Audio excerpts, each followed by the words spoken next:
Hi everybody, I'm Matt, I'm David. and we're back to Nioh 2. We are friends with Nobunaga. We just killed, what's his name? I'm trying to remember. It's been a week. Yeah, I'm trying to remember where we left off on this one. Battle of Okahazama. Yes. We killed Lightning Elephant. Yoshimoto. Yoshimoto. So I was like, where did I leave off here? So David's gotten pretty far at home, and we're probably going to skip quite a few of the submissions because he says they get repetitive, and really they're more for not even really story. I mean, they give you a little bit, like little tidbits of story, but it's more for the loot. Yeah, there's really outside. There's a couple I'll do that are kind of just straight up just a boss fight. Yeah. Or obviously if I get to a point where I'm just severely underleveled. But for the sake of, because we're not going to completion this, we're trying to get the story for this, as we explained. So we're gonna try our best to do that. So we're gonna jump to the next story mission unless there's a boss submission. Yep. Because yeah, you're essentially just going through the same areas repeatedly, just kind of killing things and getting a little bit of loot. You know, maybe refighting a boss you fought in a story mission. But yeah, and I want to see what happens with Nobunaga. I want to see if he becomes a douchebag McGee, or if he's misunderstood. So that's the next one. That's not Tokichiro. Yeah, Tokichiro. Yep. That's his. You were saying the night he took a castle. Like, so this is, from what you were explaining, this is the castle from Onimusha, isn't it? Yep. Okay. Yep. So it was a castle that supposedly could not be taken, and you know they go and build essentially An annex on it or something. yeah, just right outside of it, so they could gather their forces there and launch an assault. So we'll see. I'm about 10 levels lower than the recommended level. So, But you have the switchglaive and you've been Yeah. practicing. and from what I've heard, like it seems like your gear is more important to be closer to that level than your Than actual you. character level. Okay, so So we'll see in that regard. So, Tsunemata, the place where the numerous rivers that weave their way through the surrounding forests and valleys converge. An important strategic point along the border of Owari and Mino province. It has long been contested. During the Warring States period, it was seized from the Daimyo by the powerful Kawanami clan, and short of convincing them to simply hand it over, it looks next to impossible to take it back from them. Yeah. So this was the original alpha, or whatever it was they released way back when. Oh, okay. Yep, was this level. And I have not seen this. Yep, so this Little dude!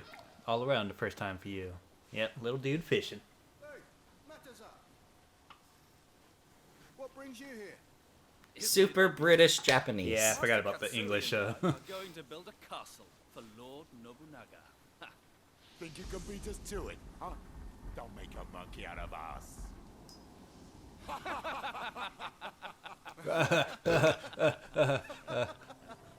We're totally gonna beat y'all to it.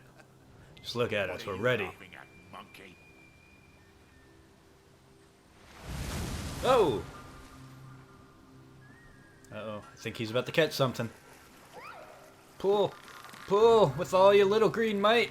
You got this, little dude! Wow, you caught a big one. Someone's here. Alligator man? Yay, little dude got his fish. Yay! Much more his size. Are you the samurai? I didn't know Jason Momoa was in this game. Oh yeah, I should have. Actually, no. Why ruin the surprise? I mean, You must be Kuroku. I've been looking for you. You must be a funny kind of human, looking for help from the likes of us.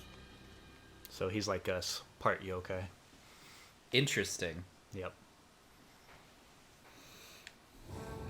Yeah. So we're now September 1566, outside of Tsunemata.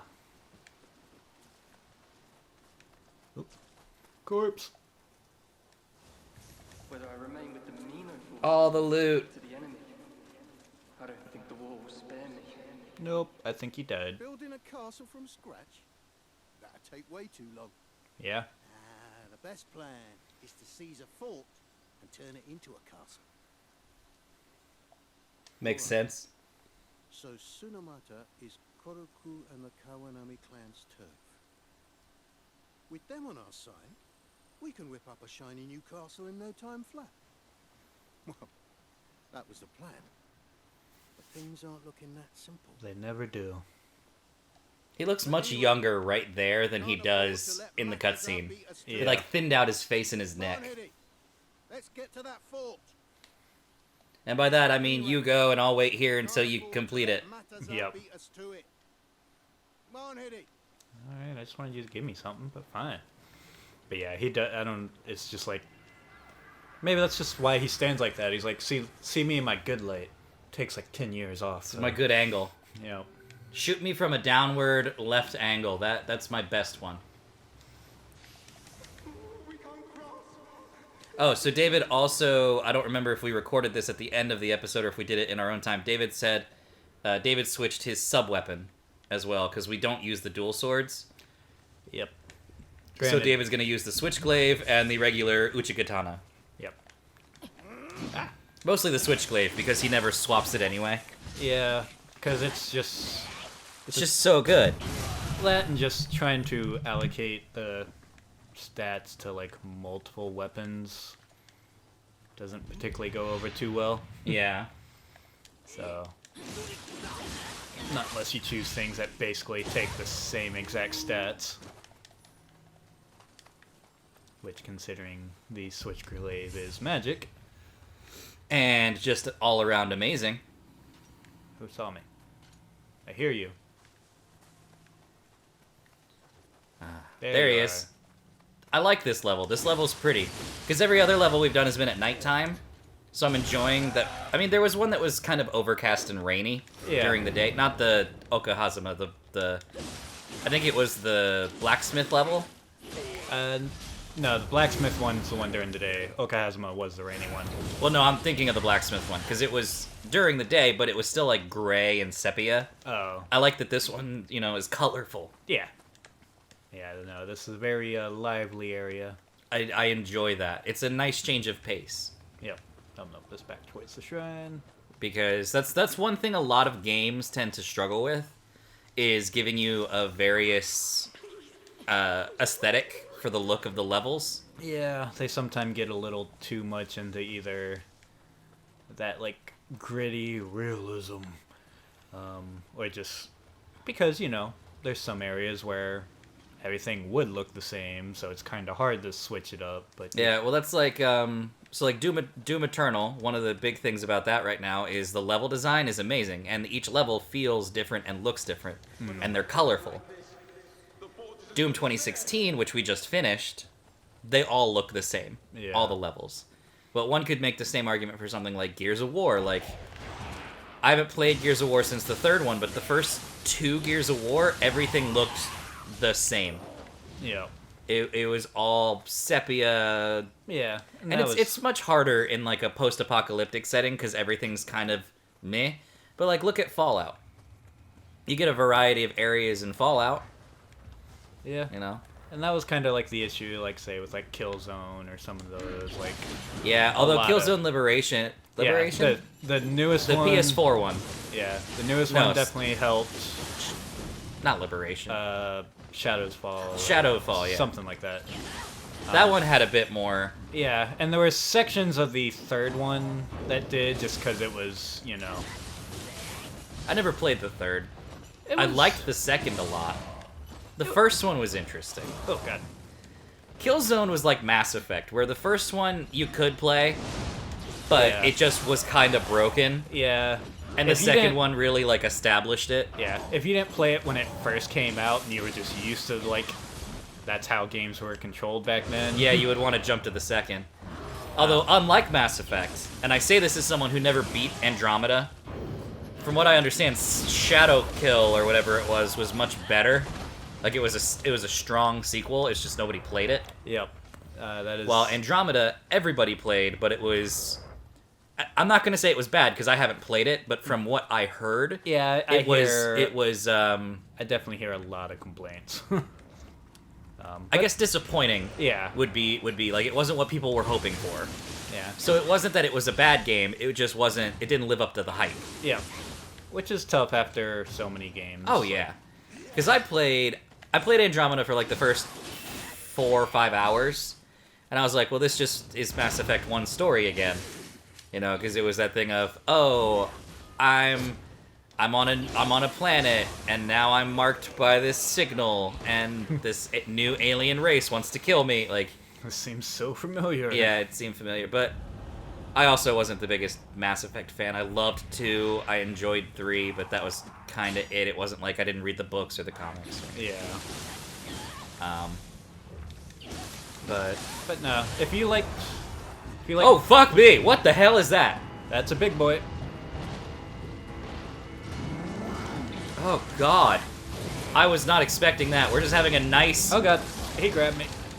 Oh, we're just having a nice, friendly conversation about Mass Effect, and here Yeah. you are getting killed by Yeah, whatever that is. I couldn't remember if one of these had shown up. I was like, I don't think it has yet. Oh my god. Yep, those good old Japanese demons. I do not like that thing.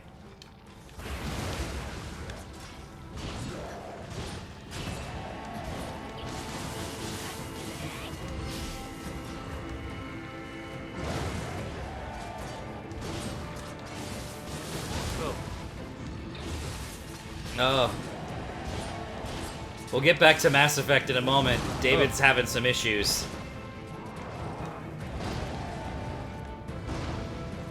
Oops, did not mean to double use that. You might have needed it. Yeah, you needed it. I keep falling for that damn...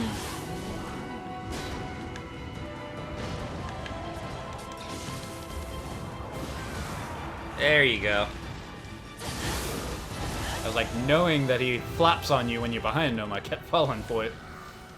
But, so no, as far as the Mass Effect series is concerned, like, the first one was good. It was just buggy. It had a lot of bugs. Like, the original Mass Effect had Skyrim PS4 launch level bugs. Like, it was buggy. But that said, yeah, I never really played Andromeda. I know some people, like, Rebecca loves all the Mass Effect games. And I know some people who really just loved Andromeda, and they're more disappointed that the story didn't get finished. Yeah. Because there was no, like, additional DLC, and there's no plans to follow it up because it tanked in box office, in sales. So I know people who are more upset about that.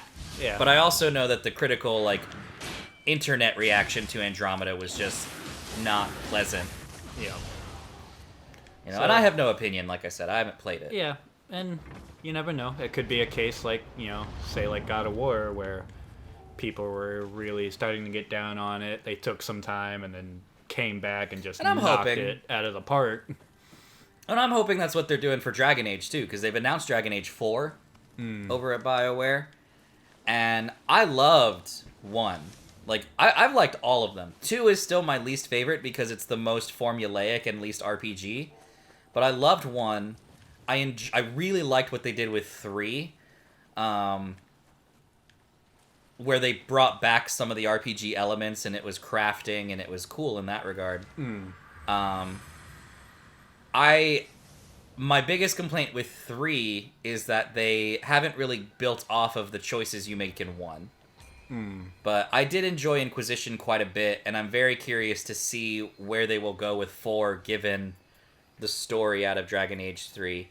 I would just say if I'm hoping what they do for Dragon Age 4 is I hope they keep the course from Inquisition in the combat, but I'm hoping they bring back more of the RPG elements.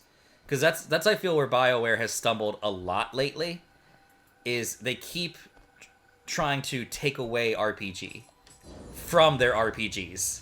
Yeah, which when people are expecting, Yeah. not exactly the... You know, and Inquisition was a step in the right direction. It wasn't perfect, but it was a step in the right direction. So I'm hoping they keep going that way and keep the good fluid combat, the team dynamics, the tactical Oh, good. battle system that they implemented, the crafting system, all of that, the world, because it was such a big map. Yeah. But I hope they bring back more RPG. And I think another thing people were complaining about is, I will say one thing Inquisition did was your choices didn't feel... Oh god, I'm dead. I'm dead. I'm still alive. You're still alive. The choices didn't feel to have the gravity Yeah. that a lot of those games were originally intended to have when, like, doing these choose-your-own-adventure type games. Yeah, like, that's kind of the whole point of having choices. And I know it's really difficult to do. Yeah. If you're trying to build a franchise because you want recurring characters and you're like, well, how do we plan this web and this tree and this and that and have it make sense? But yeah, do you remember when Inquisition came out?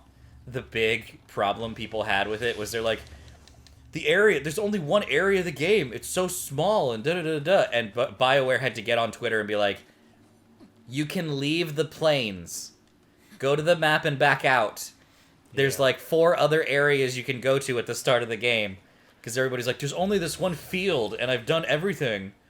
And BioWare had to be like, there's more. Clearly, you haven't done everything. Oh, and there's a lot to do in that area. Like, Yeah. like they had to literally put out a notice and was like, we love the first area of the game, but you can easily spend the first 15 to 20 hours just there. Oh yeah. Go somewhere else. It took me a while to get to. Yeah. Because people were like, I'm getting bored, nothing's happening in this area, but I keep just doing all these submissions and stuff. Yeah. And BioWare had to be like, no, leave. Go somewhere else. You are allowed to live. There are other places to play the game. But no, that's the big thing I think a lot of game developers struggle with when making... Look, I'm afraid I've got some... Yes, Jason Momoa, Lizard Man. This isn't really our turf anymore, you see. But I'll show you around a bit. I've nothing better to do. Alright, sure, let's co-op this.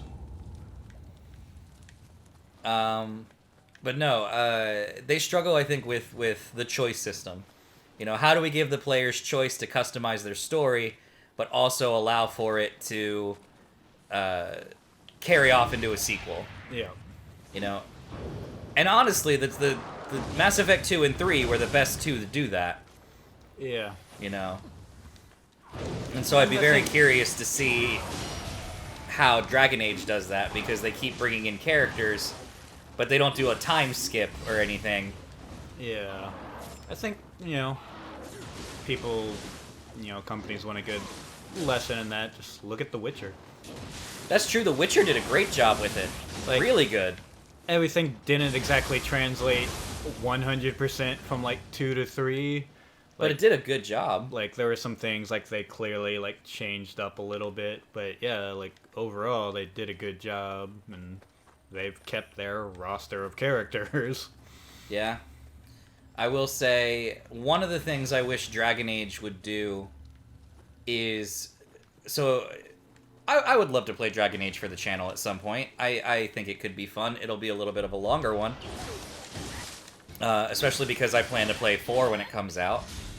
But, little minor spoiler for the first Dragon Age, a game that came out, 15 years ago? Towards the end of the game, you make a choice...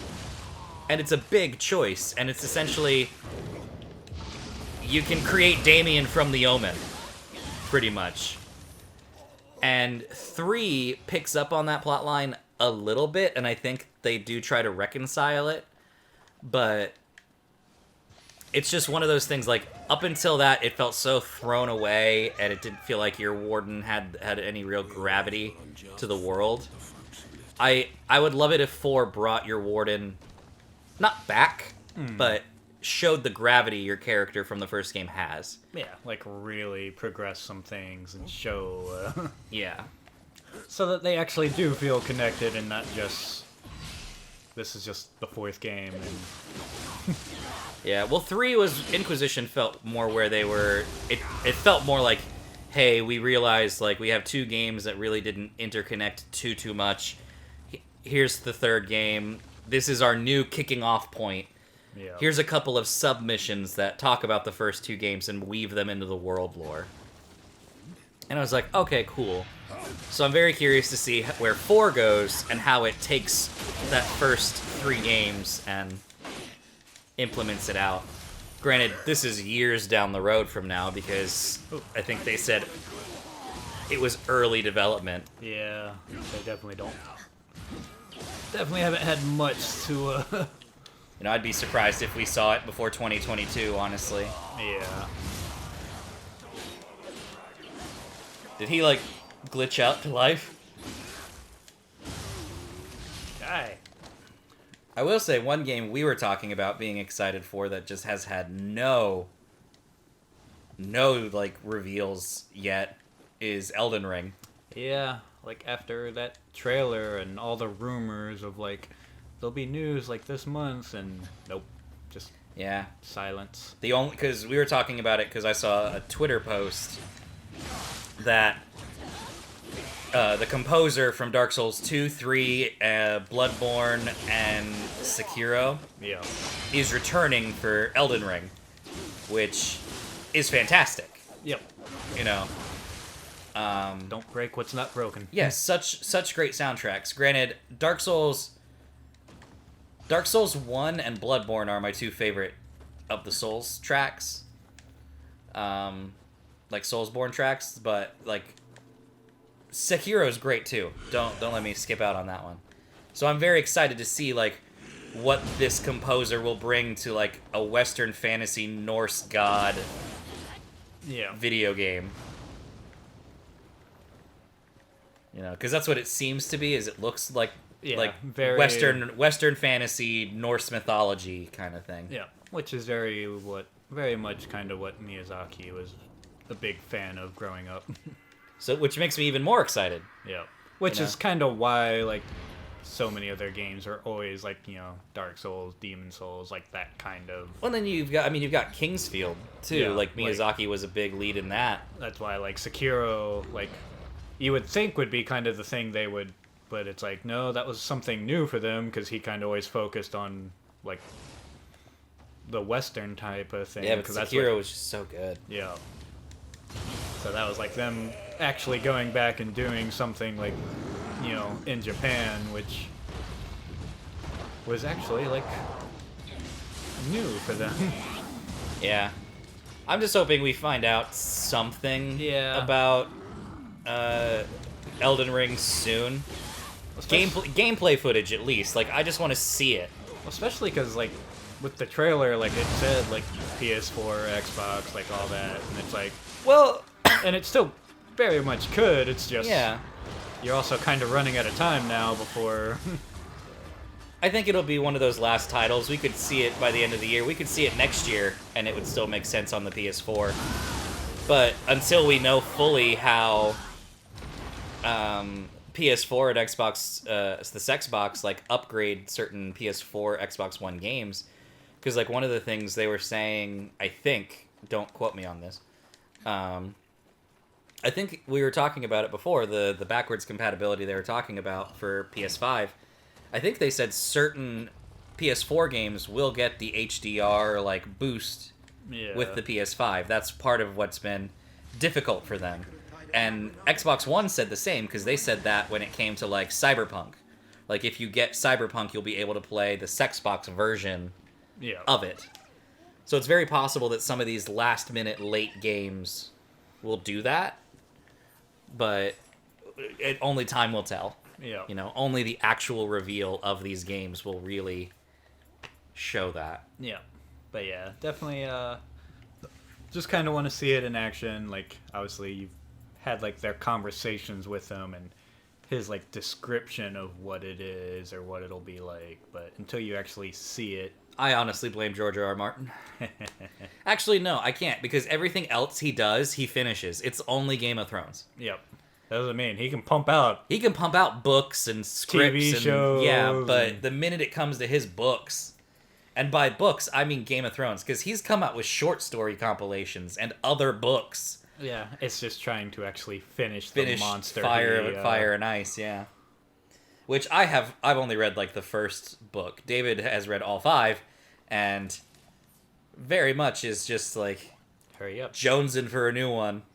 especially after some disappointments and In the show. yeah, Do we want to talk about that right now, David? probably not. No? I've talked about it enough. You don't want to say your disappointments with the show? Eh, We've got an hour to kill in this episode. I mean, it's I think at this point they're pretty well aired. I mean, my biggest gripe with the last season was it would have benefited from 3 more episodes. 3 episodes to flesh out what happened. Yeah, it definitely Because it the needed, first 2 episodes were good. Then you had the White Walker battle, which that episode was great, but it could have been, they could have focused more on the characters and prolonged it for an episode. But they honestly should have prolonged the descent, spoilers for season 8 of Game of Thrones if you haven't watched it. But they should have prolonged the descent for her. You see it in the show. You can go back and see her temper and everything. But I feel like they should have prolonged her grief and her descent. It was one of those things because we had talked about it way before that. We both knew it was coming. Oh yeah. I saw it back in season 4 when she's talking to the Kalash Tar and she's like, we will go over there and we will burn it and take it. And I remember looking over at my roommate at the time and telling him, I think she's gonna go crazy.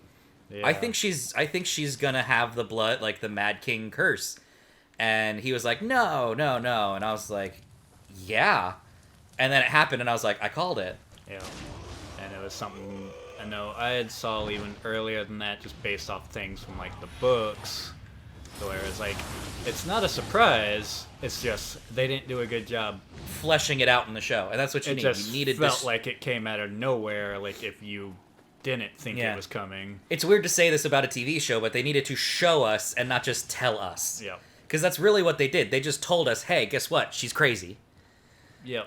They should have shown us that descent better, and they didn't. Hey, she's mad. Okay, now she's burning thousands upon thousands of innocents. Yeah. My only other gripe is what was a lot of people's big gripe is they didn't flesh out the spiritual mythology of the Walkers. So this whole big magic enemy you have the whole time, you got hints to it in other seasons, and then just all of season 8 literally ignored it. And that was kind of my main issue was, aside from how rushed everything was, it just felt like they didn't wrap up storylines. It was and it was it just felt like they were so concerned with trying to trick the audience instead of just accepting the fact it's okay if your audience knows what's about to happen. They want audiences want that satisfaction. If people have paid attention that much, they should get rewarded. The ones who are just kind of casually watching, they're still going to be surprised. Yeah. And that was kind of my issue with the White Walker battle, was besides just the fact that ultimately it was dark. I didn't even have an issue with the dark. I did. I couldn't see the first 30 minutes of the episode. See, I didn't really have an issue with it because it played into that whole chaotic, oh god, what the hell's happening nature. Yeah, it could have been a little more brightened up. My issue was just the fact, that usual case of, hey, we're showing everybody, dying, and then all of them are fine. Oh, plot armor. Yeah. Yeah. So it was that. That's true, yeah. No big characters died in that last season. And then it was I say that they all died in the last episode. Yeah, and it was some of the people they kept alive could have died. Yeah, did nothing for them the rest of the season. So it was that was an issue for me. And just the way they handled having Arya get the kill, because that was that typical we're trying to surprise you, but it just didn't feel satisfying. Especially with all the talk of the I'm cool. I was cool with the Arya thing. The choice of her doing it, I was cool with that. I liked her doing it, but the execution of how she did it. Yeah, I don't the leap out of nowhere superhero stab. Well, especially because there's an army of these White Walker guys. Nobody picked up on her. Plus, they were building up her training and all this, and it's Don't even show her using like any of her badass skills to do it. Just, Like, it would have been cool if she walked in with like a White Walker face, yep, done it, and then pulled the face off. You'd have been like, oh shit! yeah, nope, she just leaps. So, but yeah, it was. But that kind was of- my other thing, was the prince that was promised. I'm cool with her being the prince or princess that was promised. Like, I'm cool with that. I love that. But again, they didn't build it up. Like, it wasn't there. Yeah, because Like, it was just this whole, like you're saying, they were trying to surprise the audience. Yeah, because instead of going with what it was kind of supposed to be, it was, well, everybody expects that, so now we got to do something else. So we're gonna make up like one line. So yeah, it was just kind of like throwing away like those little things that had been built up, rushing things. Yeah. Well, because I love Maisie Williams and I love Arya, and I think that it was cool to have her do like get rid, like be the one to get rid of it, especially because of all of her training, and she had that ordeal of like walking through everything and coming out on the other side.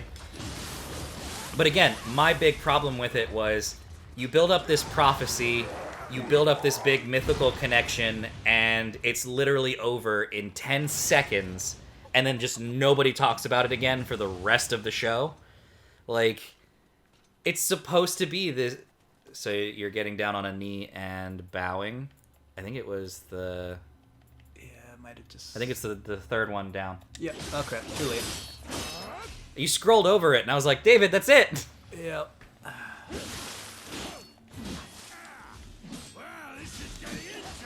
But no, that was my thing. Like, you built up this. It's essentially Chekhov's gun without Chekhov's gun. Like, they mentioned all this stuff that they were going to talk about. They mentioned all this stuff they were going to do, and then they didn't do it. Yeah. You know, they talked about the connection with the Children of the Forest, and they talked about Bran the Builder and all this stuff in the background and the past and everything. Yeah. And then none of it comes to fruition. It's like, Because you could have had Arya do the kill. You could have had Dany's descent into madness. All of it. Arya could have been the huge hero of the whole show, and Jon Snow be damned. Or Jon Snow could have just been the fire to the ice that was Dany, and Arya's the hero that saves everybody from the walkers. And it's great. But they didn't show Chekhov's gun. They just said, hey, here's all this stuff. By the way, here's a knife. Yeah. Chekhov's gun, here's a knife. Like, that's what they did. Yeah. That case of crap, people figured it out. Let's just switch it up at the last second. They figured out Chekhov's gun. Oh no, here's a dagger. It was horrible. Yeah. And it's like, nope, you're supposed to be rewarding people, not... Well, because I've loved Arya since day one, and so, like, when she got the kill, that was great. But then it bothered me. I didn't even necessarily mind the fly out from the corner thing. But I love that she got the kill, but then literally nothing happens in the rest of that. Like, there's no fallout from the fact that No, it's like just... the walkers came, she killed them or anything. Yeah, It it's felt just- like they were trying to put if my gripe with it is, I think I figured out how to sum it up. It Okay. felt like they were trying to get through the Walker storyline so quickly so that they could get to the siege of King's Landing. Yeah, they were Like, they essentially... wanted to get rid of storyline A so they could get to storyline B. Yeah. So they said, everything connected to storyline A be damned. They were essentially just kind of hitting their checkboxes without actually, Yeah.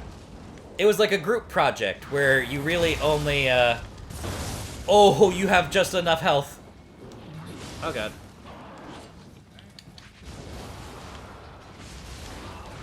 You need to heal. I don't have any healing. Wait, I do.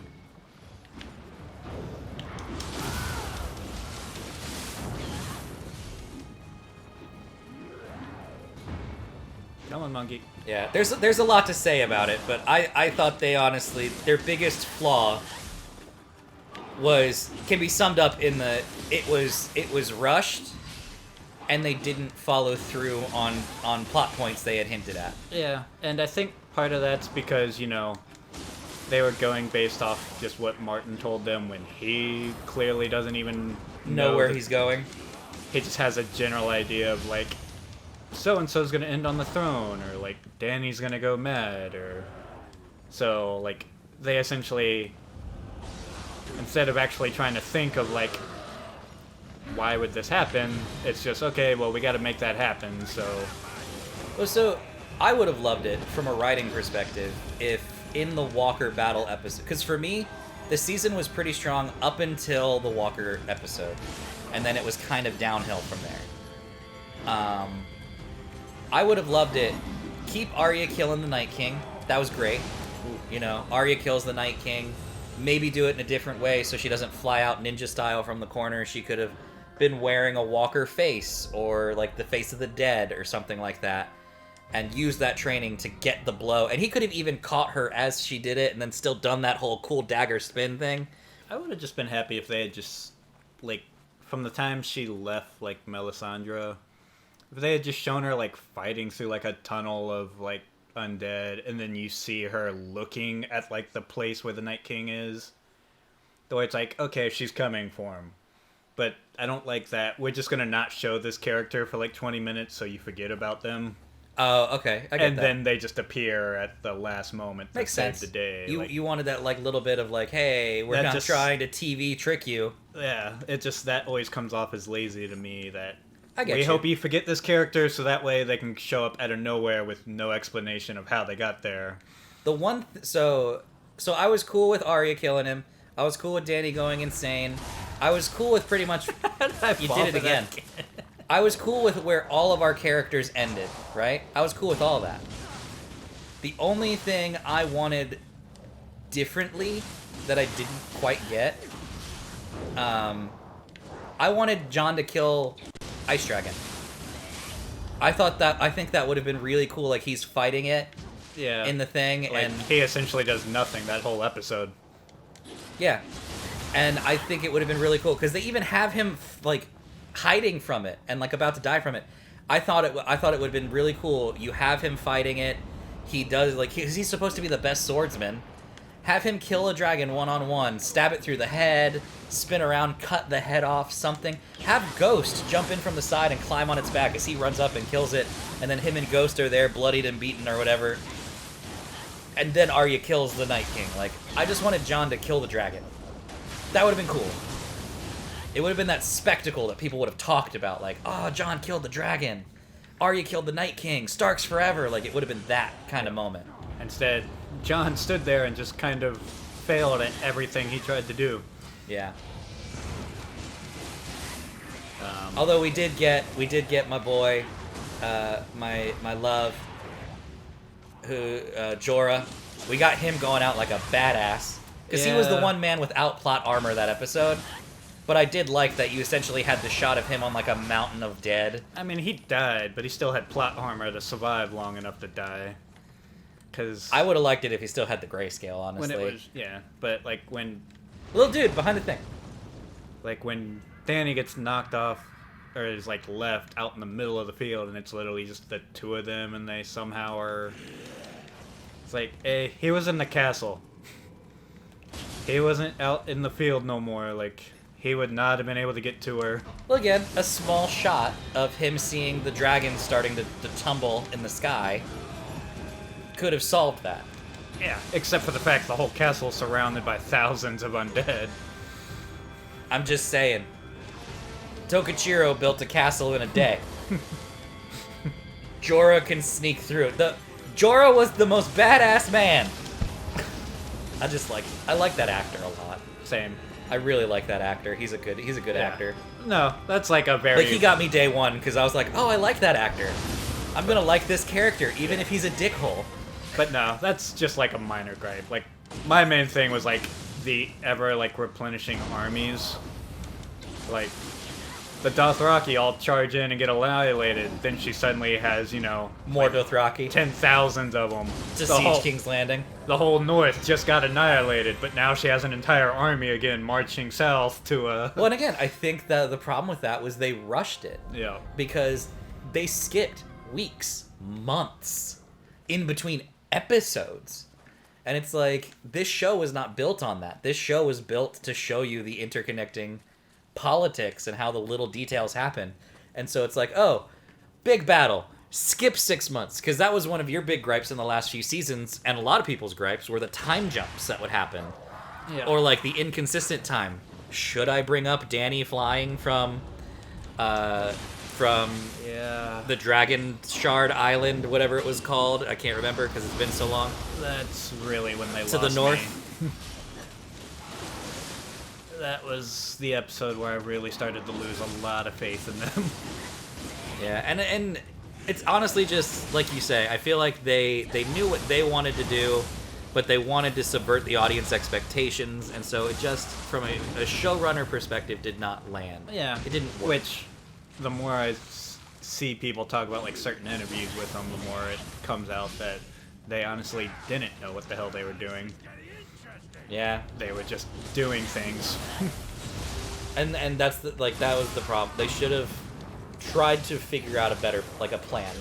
Yeah. Because, and it part of it, I think, was they also had that interview where they said, they knew the amount of episodes they wanted, and they refused to take more, even though HBO was like, here's more episodes. And that was the thing that a lot of people thought was, like, were they trying to rush to get done so they could start, like, Star Wars, which they ultimately backed out of after. They lost. Yeah, they lost that. They lost their stupid, racist Confederate show. Yeah. I'm glad that... Yeah, I'm glad that's gone. But I'm like, but because at the time it was like, oh, we're going to be doing Star Wars, let's hurry up and get this over with. Yeah, they should have accepted an extra season or more episodes. Yeah, because at that point, everybody's old. It's not like it matters anymore. No, and You're I know not the rushed- actors wanted to do more stuff too, but again, you've dedicated 8 years of your life Yeah, I don't think they're also going to complain about ending it an correctly. extra season with this show that's insanely popular. Yeah. Because it's not like you're rushing to get it done before, like, the actors grow up, because at that point, they're all old. Yeah. Rebecca and I were having a conversation, not about Game of Thrones. She hasn't seen the last season, so if she's watching this... Good for you. No. If she's watching this, she's been spoiled a lot, because I've told her, you don't have to. Yeah. But we had this conversation, and we might have talked about this in another episode. Probably. But shows that are good consistently for 5 seasons or more. Yeah. I think we've mentioned this before. I don't know if we talked... I know... We've talked about Yeah, it, but... like, the three of us talked about it, but I don't know if we talked about it in, like, an actual... episode. Yeah. The only, like, you can think of shows that are good that have lasted that have 3 seasons, 4 seasons. But the argument is, it is rare, not impossible, but it is rare to find a show that has 5 good seasons consecutively in a row.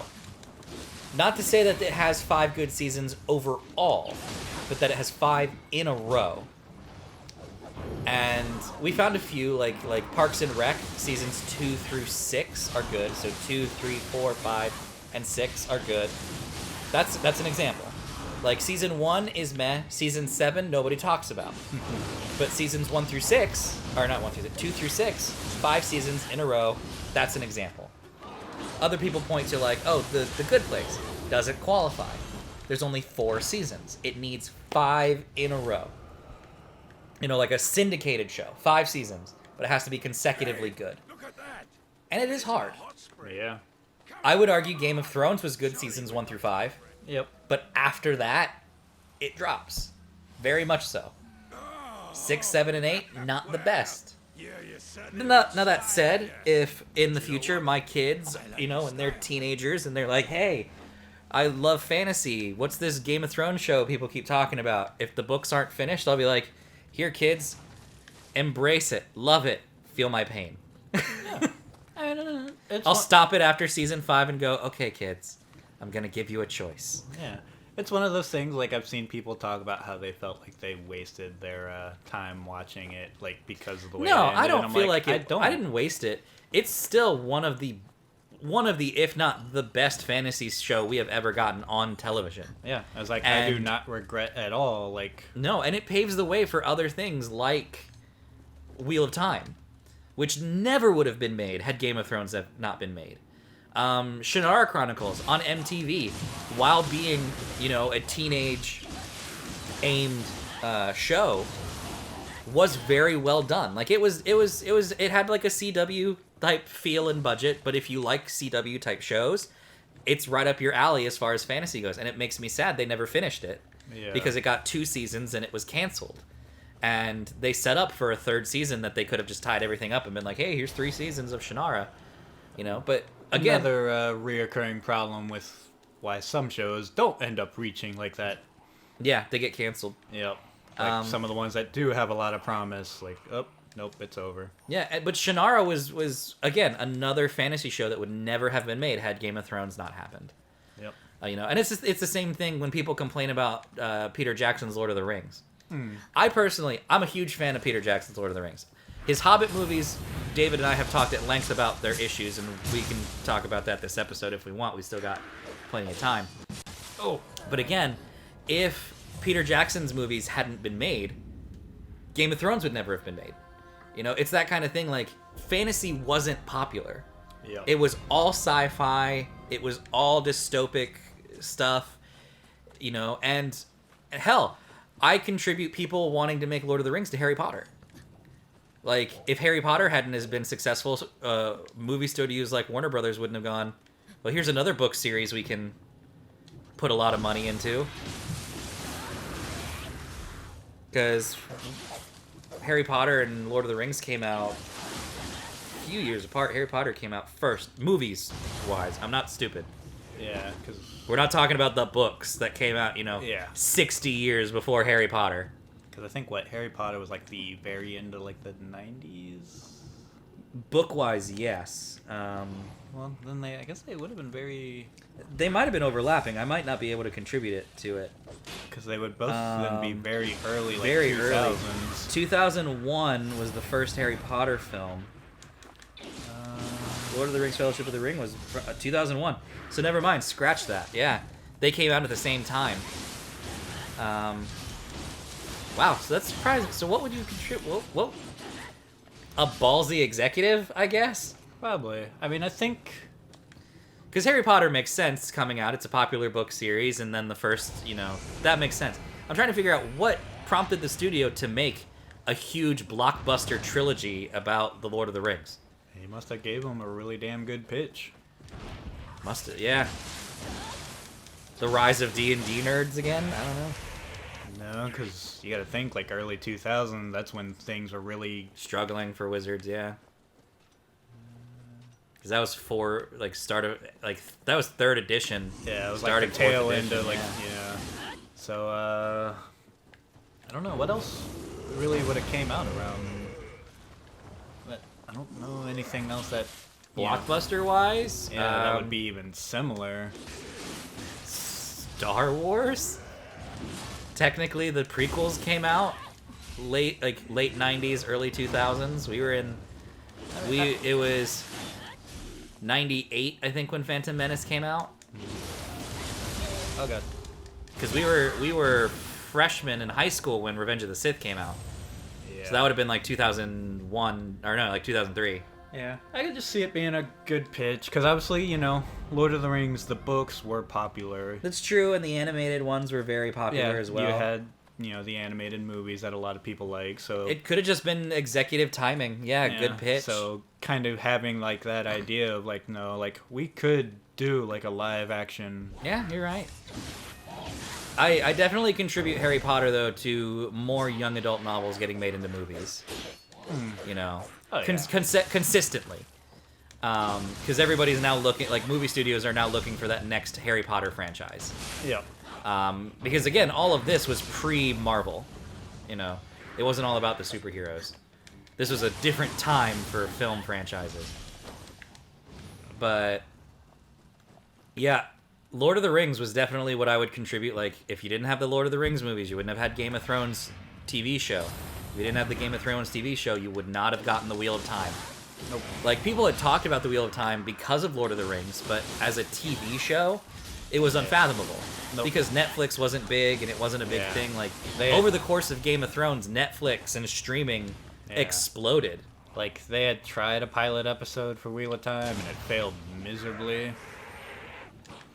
Yeah, so honestly, Wheel of Time owes its its TV incarnation to Game of Thrones, and I honestly hope Wheel of Time does a better job, because I'm still only in the first book. Granted, it feels like I'm in like book 2 or 3, Yep. but it's good, and I really want it to do well. And it's got a lot of tropes, because it was written Yeah, that was back in definitely the day, so it's got a lot of fantasy tropes. yeah. Like he didn't try to shy away from some of the, and there are some he kind of does a pretty good job of taking the trope but doing it like twisting it in different ways. And, Yeah, so I'm excited to see a Jordan thing, and I'm hoping that Wheel of Time is just as popular as Game of Thrones was when it was on TV, because I want people to embrace fantasy more. Fantasy is my favorite setting.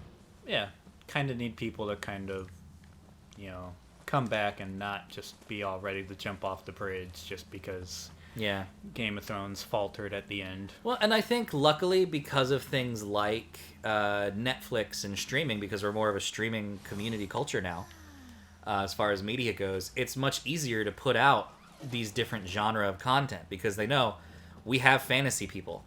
We can make a cheaper, we can make a fantasy show and make profit off of it. Yep. We can also make a sci-fi show. We can do this and that. There's so many different things they can make, and then have priority release and marketing and even the physical release, because David. Because Netflix releases their shows physically. CBS All Access does it too. I saw Star Trek Discovery on Blu-ray at Best Buy, which is smart. I've bought the Castlevania anime on Blu-ray, and then people ask well, you can still stream it. Why? And I go, because I like to have it physically. Yeah. It looks nice on my shelf. And then if for whatever reason they ever decide to take it off, Yeah, I still have it. Exactly. or if you have internet connection yeah. issues, Yeah, exactly. My Wi-Fi goes out, or I can't afford internet anymore, or something. God forbid. But no, I'm hoping Wheel of Time does well, because I want more fantasy shows. I'm still really hoping to get a Dragonlance movie, because I know Joe Manganiello hinted at the D&D movie, and I know that Joe Manganiello's favorite fantasy series that got him into D&D and everything is old books like Dragonlance. yeah, which seems to be a case with a lot of Well, it's because it was the first fantasy book, not the first it was the first mass pop culture. Oh, God. Oh, Evil God. Umbrella!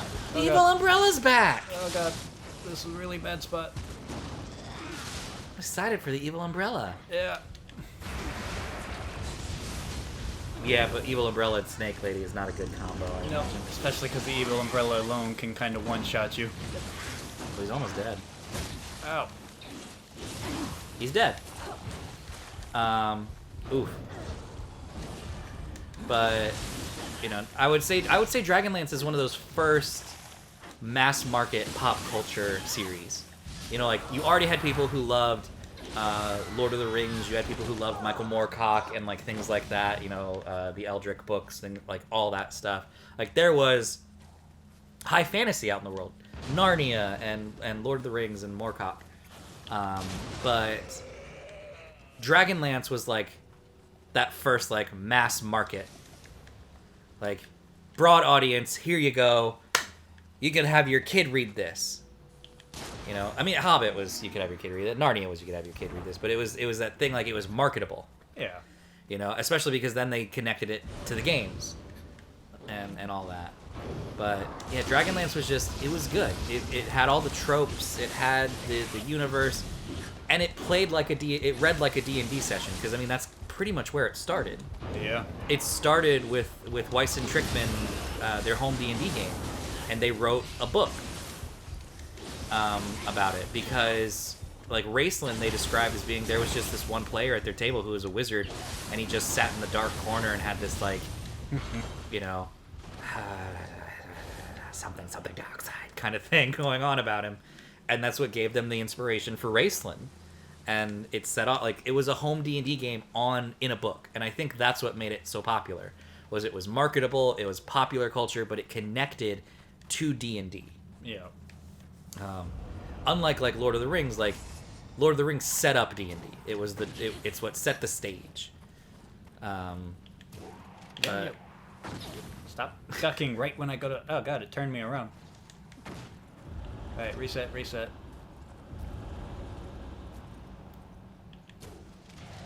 nice. But no, I'm personally hoping that Joe Manganiello's D&D movie, if that's still in the works, is a Dragonlance movie. Because I know he teased he would love to bring Dragons of Autumn Twilight to the screen. Yeah. And I think it would just make such a good franchise for the D&D setting.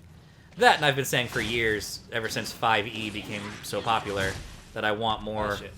I want more 5e modules that have Dragonlance, Yeah. because they haven't done a Dragonlance. Like, Dragonlance is dead as far as the setting goes, and I would love to see it revitalized. Yeah. Good times. Oh, good. Oh, good. Well, we just killed like an hour talking about fantasy. Yeah. While I sat here and struggled way more at this Yeah, level. you are struggling real hard at this level. It's because I'm distracting you. I know. You got me talking about Game of Thrones, and my mind got... He got angry. He lost focus. Oh, God.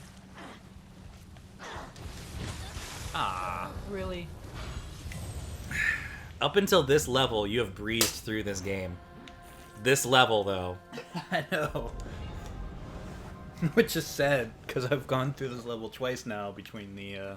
Between the alpha and your home play. Yeah, and did not struggle nearly as much. Well, here, let's talk about the problems with the Hobbit movies. Because the Lord of the Rings movies, I love. I think they're great. I watch the extended editions at least once a year. It's always a fun time for me. I love Peter Jackson's Lord of the Rings. I think it is very, very well done. And probably the best adaptation of those books you are going to get in the foreseeable future. Yeah, at least as far as any kind of live action. Yeah, exactly. The Hobbit movies, they're good. I still watch them. The extendeds are better. Yeah. But again, my problems, and David and I have had this conversation because there was a weekend he came over and I was already watching the Desolation of Smaug extended, and then you just stuck around and watched the others with me. My problem with Desolation of Smaug is still to this day, they cut the ending at a weird point. Because the first 15 minutes, 20 minutes of the Battle of the Five Armies should have been the last 15, 20 minutes of the Desolation of Smaug. Desolation of Smaug should have ended with the Bard shooting Smaug and the hobbits and the dwarves looking out over the wall going, oops, oh wow, he did it. And because they have that in the movie. Yeah. It's in Battle of the Five Armies where he kills Smaug, and then Bilbo and the dwarves look over the wall and go, oh my god, he did it. And then the film zooms out and cuts to black. It's like he fell asleep. It's like Peter Jackson fell asleep editing the movie and didn't realize what he had done. Yeah. Because that should have been the ending to the movie. And then the third movie literally should have been what it was. But I had no issue with the love story between was it Feely or Keely? Feely? With the pretty brown-haired one. Yeah, I don't. And the elf woman. I had who looks like the elf woman, by the way, from ESO's marketing. You see it, right? Yeah. But yeah, I had no issue with that because you needed to add more story. There's just not. The Hobbit is a children's book. Yeah. Like, it's just, it's what you do in movies. There's always that love story, like, which The Hobbit does not have. Yeah. And I was cool with it. I was even okay with Legolas being in the movie. Yep. I was not okay with Legolas defying gravity. Yeah. He's not wicked. And I think they kind of fell for the problem that similarly Game of Thrones fell for, like with again, that final season, they started getting a little too much just on the, what can we do with these special effects? Well, that's the biggest problem with the Hobbit movies in general. And less because just... in I think it's the Desolation of Smaug. It could have been the first Hobbit movie, which is the one where they. It's the Desolation, because it's the one where they meet Legolas. Yeah, the river scene. Yeah. With the barrels. It was funny. It was cute. Kids will love it. But it's so out of place, especially because they didn't even do it well, because it jumps back and forth between CG and a GoPro camera. Yeah. Like, it did not do that scene well. Yeah. I will say, the first time I saw the first Hobbit movie, I had an issue with how they handled the spiders. But the extended edition does add a little bit more time to the spider scene, and you kind of get a little bit more about Bilbo and his, like, dependence on the ring, but also on the, like, it's fleshed out a little bit more that I'm not as upset. Yeah. And I get it, like, it's kind of hard to have a movie with that many characters if you're gonna have most of them be useless. Well, and like, you that's, gotta make them actually feel like, And they did. I would say there's only, out of the band of, what, 13 dwarves? 12 dwarves? 12. 12 and... Because it's a party of 14 with Gandalf and Bilbo, right? So it's 12? Oh, no, it is 13 dwarves. Because I think that was the whole point of getting him, was so they weren't at an odd number of 13. Oh, right. I don't know. It's... Well, that could also mean Gandalf. Yeah, but... I don't remember how many dwarves there were. Because, again, they're all not important. Yeah, but Gandalf kind of doesn't consider himself as part of the party, I don't think. Okay. Because, Damn. Yeah, he just snuck up on you, David. I should not still be stuck at this spot. I will say, they did a very good job of making you recognize most of the dwarves. Yeah. Because, again, most of the dwarves have some new personality injected in them in the movie. They did a good job with that. Yeah, because in the books, outside of, Thorin and the two younger brothers, like, the rest are just names. They're just names. You have... I love that they fleshed out Balin a lot. Like, he was really well done.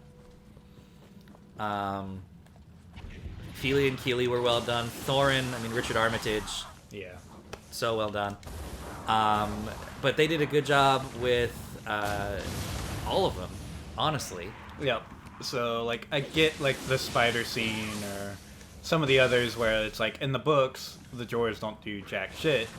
But it's like, from a movie standpoint, like, you don't want to watch 13 characters going around doing nothing while one character... So I get the idea of, cutting in a little bit on, like, Bilbo's time. No, and they did a good job. The Riddles in the Dark scene was very well done in The Hobbit, and they knew they had to get that scene right. Yeah. I was cool with them bringing... Like, I liked that they did an overarching storyline of the orc armies and the necromancer, who is just, Sauron. I liked that they fleshed that out. I love that they show you where Gandalf goes and they flesh out him and that whole thing, because that was one of the things I wish I had gotten to see reading The Hobbit. Yep. I like that they had the Thorin had an arch enemy with the albino orc, I very much enjoyed all of that. But in the original theatrical releases, they cut out a lot of the scenes that gave that orc weight. The extendeds bring that stuff back, and it makes it more fleshed out. Yeah. And so the Hobbit movies are much better in the extended versions. But my biggest gripes with them still are how they cut the ending from Desolation and the beginning of the Battle of the Five Armies. That bothered me. I'm still bothered by Legolas flying. And really the barrel scene. Those three things still kind of bother me to this day with those movies. Yeah, and two of those are just kind of a case of special effects. Like, special effects. And then one, is just a case of splitting something that's not supposed to be split up in a very bad spot when you could have found, like you said, a much better way of doing it. Yeah. Like, it would have made that movie, a little longer, but... Yeah, and I do love the way that they kind of bookend the Hobbit movies, though. because they bookend it with Bilbo writing the story for his birthday. Yeah. Like, that was so good. I loved it. Yeah, it was very well done in that regard. And I'm excited to see kind of where the Amazon show goes. Yeah. Because they haven't said if it will be still considered part of the Peter Jackson live action thing, or if it's going to be its own. I can't imagine they would distance themselves from it. But the question is, could they even utilize that stuff given the fact that Warner Brothers produced it? Yeah, that's a tough Like one. that, there's a legal ramification here as far as copyright goes. Yeah, because obviously there are a large number of people that when you say Lord of the Rings, the Yeah. first thing that comes to their mind is Peter Jackson's version. So Well, and I think that's why they're going back to like the second or the third age, because they can keep the aesthetic very similar. yeah, And honestly, I think a lot of it they will be able to keep, because I think the Tolkien estate owns it, because the Tolkien estate has just good lawyers. yeah, But I'm curious, because if it's its own thing, I'll be interested to see all the souls you have. Yeah. Because it took you so long. yep, I'll be interested to see if they eventually go back and touch The Hobbit and Lord of the Rings, or if they're like, it's in the same universe, but we technically are doing our own thing because legal reasons. yep. All I know is, unless they overtly show a reason why they can't be connected, in my mind, it will just be the live-action Lord of the Rings universe. Yeah. Yeah.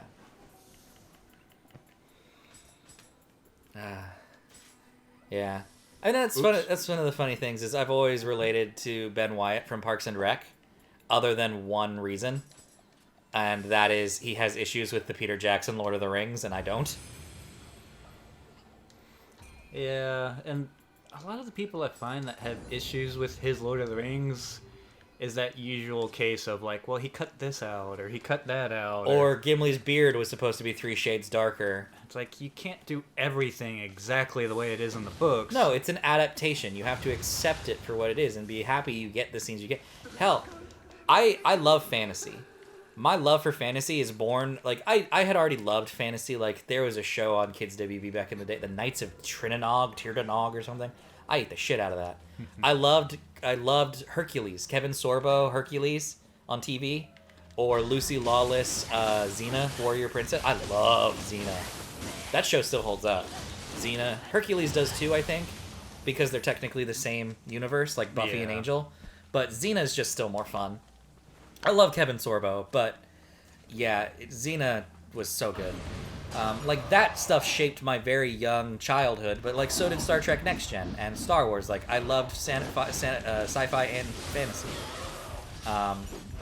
Lord of the Rings, when the Peter Jackson movies came out, those made me want to read fantasy. Yeah.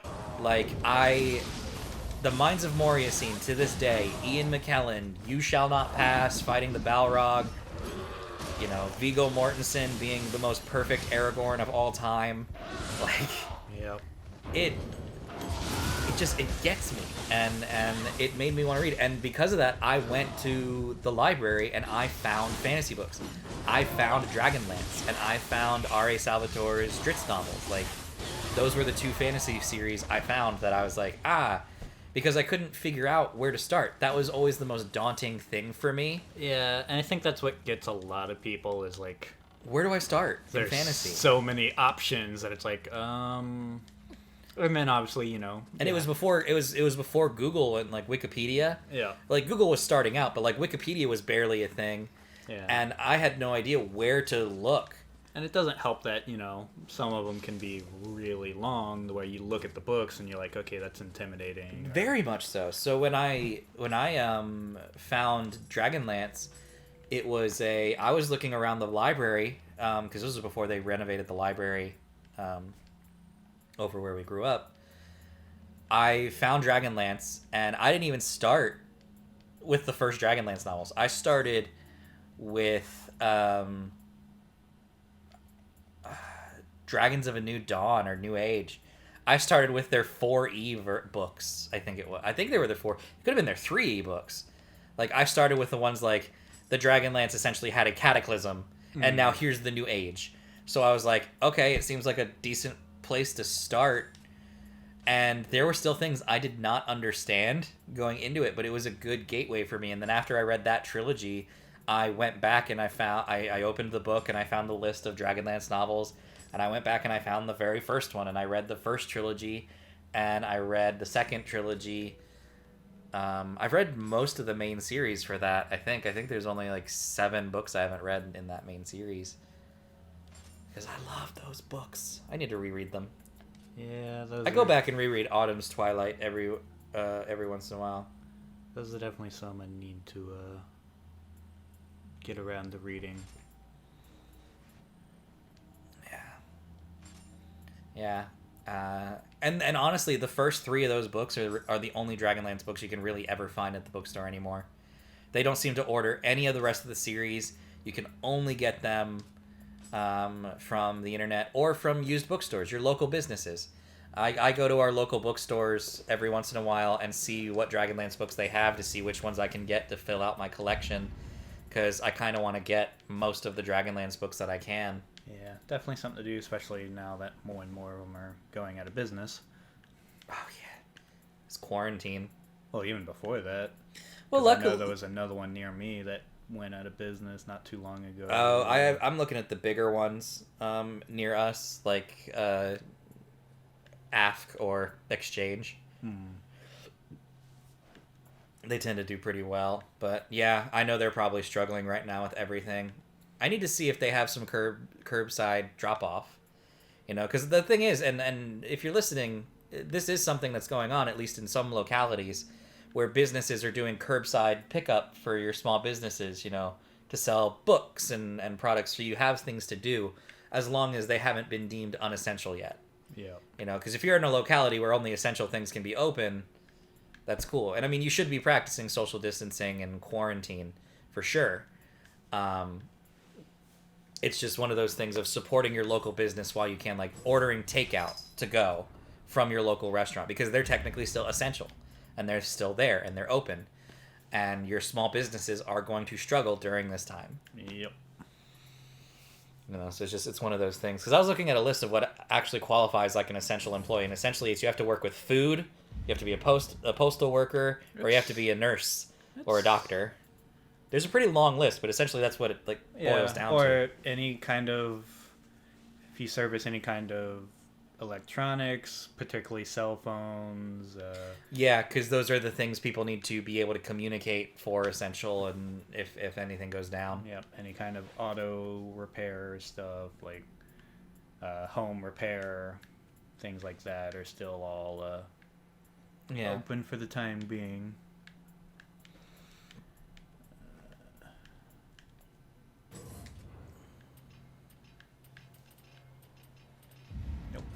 No? What you doing, David? Just looking at my pile of skills that are... Your giant pile of skills that you have no way of completing? I forgot I can just look at it this way.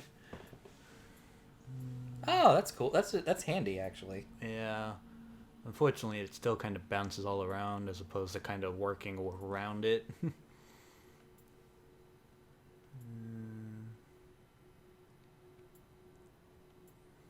This way I can kind of try to see which ones might be worth going for.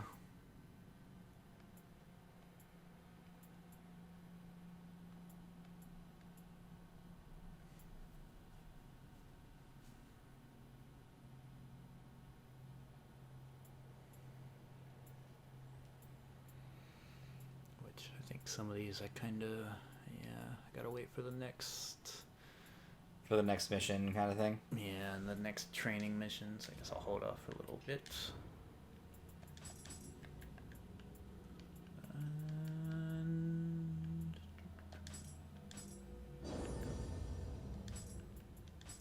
Yes, don't ask me again. Gold. Yep. Alright. Alright, David, come on. How close are you to finishing this level? Not too far. was my last bomb. Well, now you're screwed. You'll never beat it. You'll never beat it. I know. That's a wash. Start the game. I like that armor set though. That's cool. Yeah, it's a pretty cool little set. Hopefully it'll protect me a little bit better, because it's higher than what I was wearing. Hey! Little dude, merchant little dude. So I think I haven't actually looked this up. I probably should, but it seems like the first time you give him a specific item, he gives you a lot more than, say, if you give it to him again. So it's not so much. I mean, there might still be like certain items he gives you better stuff for, and like I said, there is at least the one item that he will hurt you over. But yeah, it definitely seems like if it's something I haven't given him before, he seems to give you a lot more items. Unfortunately, I do not actually know what I've given him, so I'll just give you anything. See if you like it or not. And eventually, I don't know when it started happening, but eventually you kind of just start understanding the yokai. Oh shit. Okay. It's how there's like constantly that text at the bottom that's like in some other. I guess the more yokai you become, Maybe. But yeah, I just noticed there was that one point where it was like the guys were talking, and instead of this little like bar that you don't know what it says, like it actually says. Yeah, I started to look up if I could find a list, and then I gave up very quickly. Oh god, why did the camera change on me like that? I don't even think I got to Google. I got to our D&D chat, typed a couple things, and left. That's fair. That happens to me a lot. I don't think there's anything on there. Oh, Yeah. Wait. Little dude! There is. Okay. Yeah, we have to end this episode soon if we want to get 2 recorded today. Yeah. I mean, we could always maybe do one after. I might be down. But yeah, I'm not too far from the boss, so I should be able to get there pretty quickly. And then it'll be a matter of if I struggle like crazy, like I did in the alpha, or if I do like I did in my playthrough and just beat it first try. I do not think, with the way today's going, that is going to happen. We'll see. I'll go ahead and we'll figure out lunch in between this episode and the next too. Cool. But yeah, I'm just trying to remember real quick if there's a particular... Is there like a shortcut or anything? Yeah. Does that drop down? Is that a shortcut? That does help. Yeah, I see the shrine right there. Yeah. Because I was like, I know there's a shortcut that makes the run to the boss a lot quicker. Is that it? Yep. Because I can run around through that whole area. Are you able to get 6,000 I should be Amarita? able. Because you could level up one. Yeah. 5 times 8, I think. And that's 4,000. Yeah, and I should have some... Oh, yeah. I was like, I should have plenty of the smaller ones. You only have to pop 20 of those. You have to pop half. Ooh, that went a lot quicker than I was expecting. 17. There you go. Yeah. Get that level up. Yeah, because you lost a couple of level ups today. No, I got them all Oh, did you all get them back? Yeah, that's why I thought you died once or twice in between. I might have lost a little bit, but yeah, there was a point where I had like 70,000 because I kept getting 2... I was so focused on talking about The Hobbit Yeah. and Game of Thrones, I was not paying attention to anything you did. Yeah, I was like, I kept getting back to my body. I'm not gonna lie, I'm gonna have to rewatch this episode just to see what you've done. Mostly die. But I am just going to real quickly check to see if there's anything worthwhile down here, because it should just be... Oh, maybe just you. Oh, and you. I mean, hell, you could have come down here and killed them and saved you some stones. I thought it was a lot more to the down here than it was. Because most of the others are... No, you got a large one back. Yeah. Alright. You have so much money. Yeah. Granted, really, that's not a lot. Considering how much it costs to kind of do anything with it. So I don't remember if there's anybody... I think there's actually...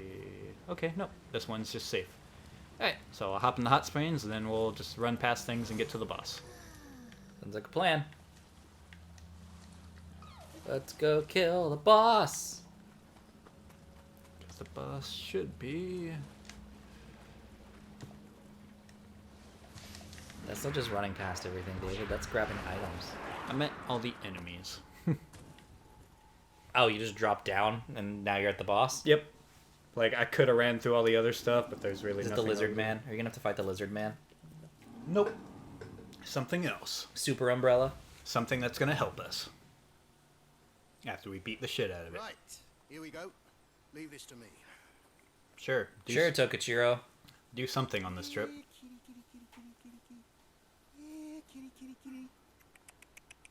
I'm just like, really? Oh! It's like a cat weasel. Yep. Okay. That's big. That's very big. I thought you had this. Go on, get over there! Hey. You see how many swords it has attached to it? Okay, kitty weasel, damn. Oh. We're already off to a good start. Yeah, we're off to a great start.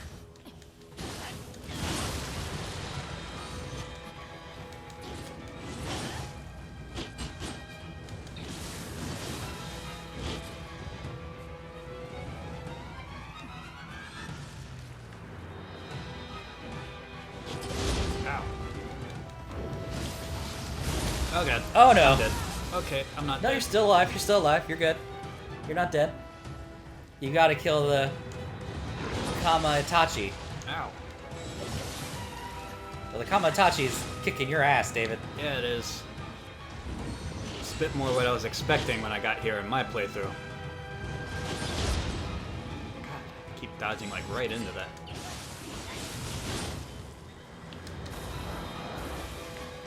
Alright, that was a good stamina hit.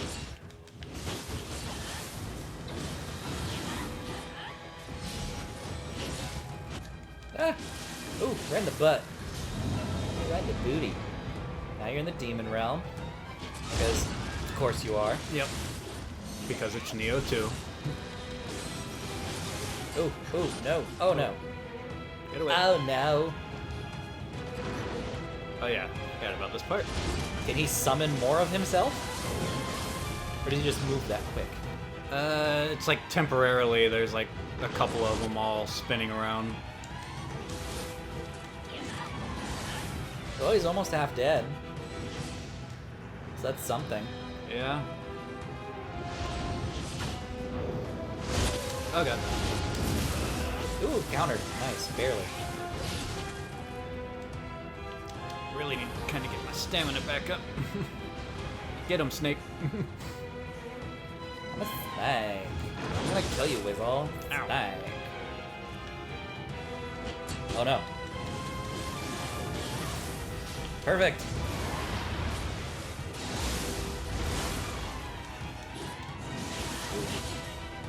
Well, don't forget you have your transformation if you get in a tight place. Yep. Oh god. Ah! Bad Weasel! I know. Stop with the whole tree climbing.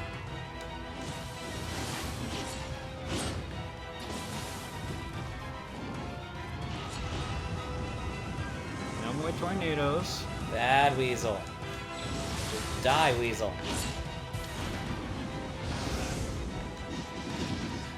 Of course he flew away. Oh my god, David, no! Here we go. No? Oh! You lost it. Yep.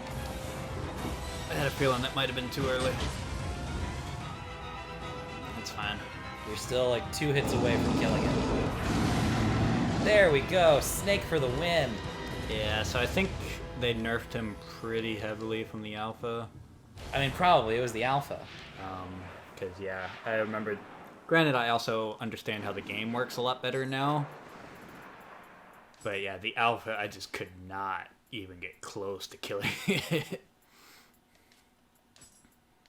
The way I was, like, really, excited to get here, like, the first time and see, like, okay, well, can I beat you? Like, how's it gonna... And then it was like, oh, this wasn't bad at all.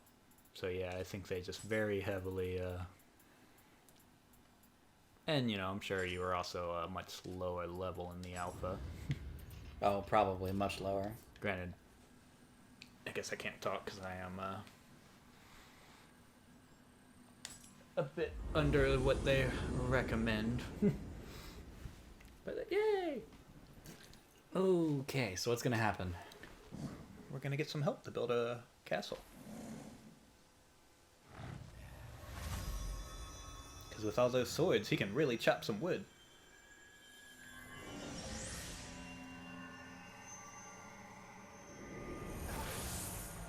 Did he purify the demon?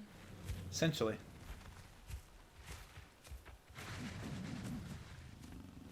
Oh, well, there.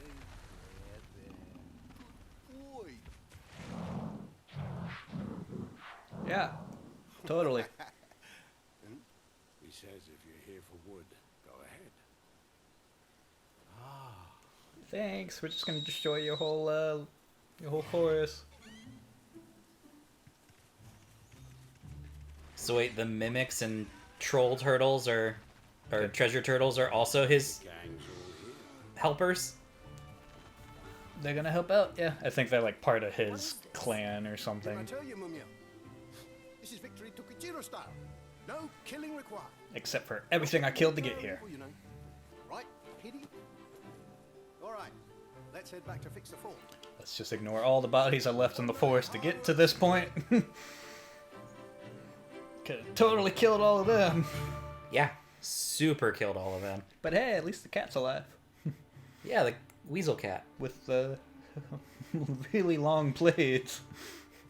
Oh god, okay. Wow. Well, that was an episode. Yeah, that should not have been as difficult. And lo and behold, a castle built in a single night. Just goes to show the power of the likes of Kuroku and the Kama Itachi. But we wouldn't have gotten their support without you. I sure lucked out pairing up with you, partner. With this new base, we can launch an attack on Inabayama Castle, the enemy's stronghold. Let's go and report to Lord Nobunaga right away. And remember to give Mataza all the credit. It'll go a long way to getting him back in Lord Nobunaga's good graces. And we won't draw any unwanted attention from Katsui and the others. We'll be killing two birds with one stone. You have the Weasel Soul. Yep. Which, Actually looks pretty handy. yeah, I might actually try it out just to, see. Alright. Because, yeah, I kind of just fell in love with the snake, though I never really gave it a shot. But yep, so next time we'll get the assault Inabayama, and you'll be able to finally figure out the mystery of Yoshitatsu. Oh, good. Good. Yeah, David texted me saying that they kind of explained the confusion we had. Yep. So, cool. All right, everybody. We'll see you all in the next episode. Bye. Bye.